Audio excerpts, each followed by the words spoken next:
Ever catch yourself scrolling online and just, I don't know, feeling like the internet is messing with your head? Uh-huh. Yeah, I think we've all been there. It's more than just ads, right? Like, how's all this information actually changing how we think? That's a big question. And it's one we're diving into today with, well, cognitive warfare. Which sounds kind of intense. It can be, Yeah, but it's something we need to understand, especially in our digital world. absolutely. So we've got la guerra cognitiva.pdf. Here, this was a listener request, by the way, and I can see why. It's pretty wild. It dives right in, that's for sure. Yeah, like right off the bat, it says information isn't just about knowing facts anymore. It's about actively changing how people see the world. Whoa, okay. So, like, messing with our minds on purpose. Well, the source uses this analogy of the mind being like a territory, and cognitive warfare is about conquering that territory. That's a little creepy, no? It is. But it highlights how different this is. It's not about physical force. It's about controlling what we think and believe. And the digital world, with all its freedom and, honestly, lack of rules, that makes us really vulnerable. Because anyone can say anything online, and it spreads like wildfire. Exactly. It's almost impossible to control. So it's like, our minds are this battleground. What are the weapons? Like, how are they actually fighting this cognitive war? Well, the source we're looking at, it points to Anglo-American powers as being kind of at the forefront of this. Interesting. Yeah, it argues that they're using these tactics as a key part of, their overall strategies on the world stage. Okay, so that makes sense. But how's this different from just, like, regular old propaganda? It's the scale of it. Hmm. And the fact that it never stops. Think about social media. We're constantly bombarded with information, right? Oh, tell me about it. My feed is just an endless scroll of, well, everything. Exactly. And we're not just passively consuming this stuff, right? Yeah. It's shaping how we see the world, even if we don't realize it. It's true. Like, I know I'm more likely to click on something that already aligns with my views. Right. And this source, it brings up a really interesting point about the Arab Spring back in 2009. Okay, yeah. Wasn't that when social media really started to show its power? Exactly. It became clear that these platforms could be used to, mobilize people, shape public opinion, and it could happen really fast. Which, thinking about it now, is kind of a terrifying thought. It is. Yeah.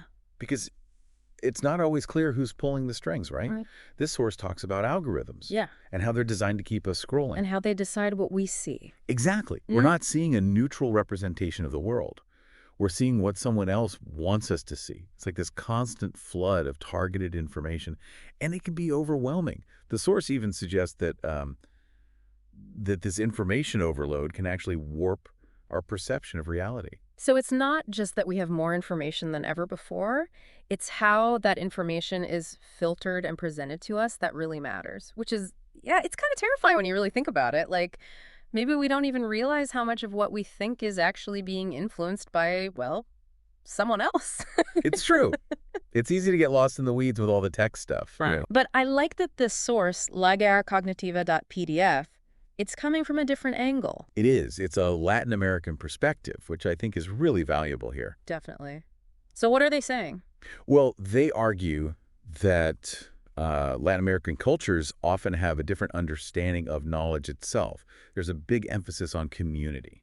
Community. Yeah, like shared experiences and understanding. It's not just about, individual facts and figures. So it's less about what you know and more about how you know it. Well, or like who you know it with. exactly. It's a more holistic view, I guess you could say. Okay, I see that. And so how does that play into cognitive warfare? Well, think about it this way.